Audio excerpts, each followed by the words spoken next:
So the first early reviews for Supergirl are in. And I have to say, it sounds like a bit of a mixed bag, to be honest. Which isn't good for the film or the DCU, because the DCU is a relatively new franchise. It needs a major hit. It needs a major win. And the reviews are not absolutely glowing. So this could be a sign that the film is, a bit middle of the road, maybe a bit meh. And look, I don't have high hopes for Supergirl in general. I don't like the interpretation they've gone with for the character. Maybe Millie Alcock works well within the parameters of this interpretation they've gone with. But when I think of Supergirl, I would not have thought of Millie Alcock for the role. In that regard, I don't feel like she has the physicality, the stature, or the charisma to play the role. I don't think she has the look to play the role in the way that I envisage Supergirl. But maybe she works for this film. And if she does, great. I have no doubt that she's a good actress. But anyway, maybe I'm wrong. Maybe I have the wrong expectation for who Supergirl should be as a character, especially when you consider what the character has gone through in terms of her backstory, having witnessed the destruction of her home planet, Krypton, and how that affected her, how that affects her now, and where we meet her when the story begins. But look, we've had other Supergirls. Sasha Calle, I think, did very well in the role in The Flash. That was a very different take, but I think she was memorable regardless. And I think Melissa Benoist was very well cast for the role in the TV series Supergirl. She could be very upbeat. She had a lot of energy. And despite the show not being great, it was very much a CW show. She was drop dead gorgeous, tough, but with a vulnerable quality as well. I definitely preferred her take as Supergirl. And of course, there was Helen Slater from way back in 1984. And I think she really embodied the character and looked fantastic. And I think superheroes should be inspiring. They should be larger than life. They should be striking. In that respect, I'm not sold on Millie Alcock in this particular role. Having said that, most reviews praise her performance, her acting ability, and what she brings to it. So maybe I could end up being wrong here. She could easily be one of the film's highlights. So I guess I'll have to wait and see. But still, I've kind of had enough of the broody, edgy, dark protagonist in these kinds of films, I just think we've had too much of that anti-hero trope. So I want to take a look now at this comicbookmovie.com article. It's linked below if you want to read it in full. It says, Supergirl first reactions, Millie Alcock soars in fun, messy DCU movie with a bland villain. So it doesn't sound like amazing praise. While the early reactions to Supergirl are good, the fact that they're not great, and that even some critics who are typically very kind to superhero fare were reserved with their praise, is typically a sign that reviews will be mixed, even if they skew more positive. A recent example of that would be The Mandalorian and Grogu, which sits at 62% on Rotten Tomatoes. Yeah, so early reviews are often not a clear indication. They're not a clear indication. So let's take a look at some of these reviews, some of these comments on social media. This one is from Tessa Smith. Unfortunately, Supergirl is a mixed bag for me. As a fan of the comic, I was perhaps overly excited for the film adaptation, while Jason Momoa's Lobo and Millie Alcock shine. Some adaptation choices and a bland villain keep it from greatness. It's simply put, just fine. Yeah, it doesn't sound brilliant, does it? Doesn't sound brilliant. Fine. The film is going to have to be a lot better than fine. It's going to have to be a lot better than fine. Especially because, as I've said several times now, this DCU is not off to a great start with the first Superman film. And this is the second film in the franchise. And yeah, they really need something very special. And I just don't think it's going to happen.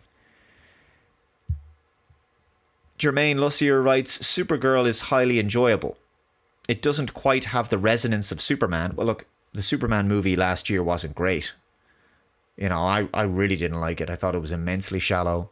I thought the characters lacked any depth whatsoever. I thought it was a very poor movie. And in retrospect, my review was way more positive than it probably should have been. He says, but it acts as both a perfect companion and follow-up to that movie with better characters and more complex relationships. I don't think that would be hard. It's also incredibly emotional, which makes the action hit even harder. Peter Gray writes, Supergirl channels the energy of Gunn's Superman while carving out its own identity. Surprisingly dark themes, Mad Max vibes. Yeah, a lot of people have said this film has a Mad Max quality about it. I think you can get some of that from the trailers. You know, some of the characters look like Ravagers, like what you'd see in Guardians of the Galaxy, mind you. And a John Wick-style motivation drive the story. Millie Alcock shines, and Jason Momoa brings his trademark chaotic charm. Here's another one from Mike Ryan. Supergirl is not at all what I was expecting. I too assumed superhero space movie with needle drops would have a similar tone to Guardians of the Galaxy or even Superman. Instead, it looks and plays more like a Mad Max movie with dirty words, gross villains, and a self-destructive hero. Well, the language, yes, I've heard that they're swearing. I don't think that's good for a superhero movie that takes place in the Superman universe, so to speak. Gross villains and a self-destructive hero. Yeah, I don't want to see that. We've had too much of that, to be honest. We've had too much of that. We need inspiring, positive, likable heroes. Just sick of the angst, you know, angsty, gritty, nihilistic heroes, you know. It's just I don't want protagonists like that anymore. I think we've had far too much irony and angst and negativity in media and in pop culture over the last few years. Hollywood has leaned into that very heavily, into that aesthetic. And you see it manifest in lots of different ways. You see it in dystopian fiction as well, all too often. There's a time and a place for that, and I just don't think it's these superheroes. We need positivity, we need light, we need color, we need something upbeat. This is just, I don't know. Yeah. So yeah, I'm not bowled over by these reactions at this early stage. The character of Supergirl sounds broody and uninspiring, right? Despite Alcock's performance.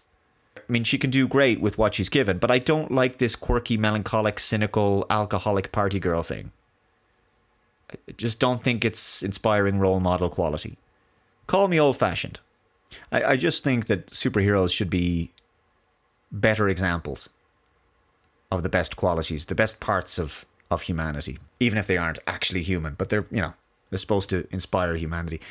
The villain, which is to say the main source of conflict in your story, has to be strong. In this case, some people have said that the villain is weak or bland. That's a huge problem. If that's the case, that's a huge problem. That's a big problem, because that means that the film has to rely on actor performances, humor, emotional character scenes, and action set pieces to carry it. And it does sound like the cast, in particular Millie Alcock and Jason Momoa, are having to do a lot of heavy lifting to elevate the material. For these reasons, I think Supergirl is going to be very meh as a film. And that's not a surprise, given what we've learned about the film. Were you really surprised by that? I don't think so. Finally, guys, I just want to conclude this video by reminding you I have 2 books out. The first is a non-fiction book called The Checkmate Machine, How Modern Smart Tech Ruins Everything. It's a collection of essays I wrote on such topics as smart cities, digital ID, digital currencies, automation, transhumanism, AI, and more. And also my debut sci-fi novel, Deus V Machina, a Cody Stockton mystery, which is a sci-fi thriller set in Las Vegas in 2045. Both books are available from the links below, and they are available in ebook, paperback, and audiobook formats. So please check them out. I hope you pick up a copy and let me know what you think. Thank you very much for watching this video. If you haven't already, please subscribe to the channel. Hit that notification bell to be notified of future updates. Share the video out there. Take care. I'll see you in the next one. Bye-bye.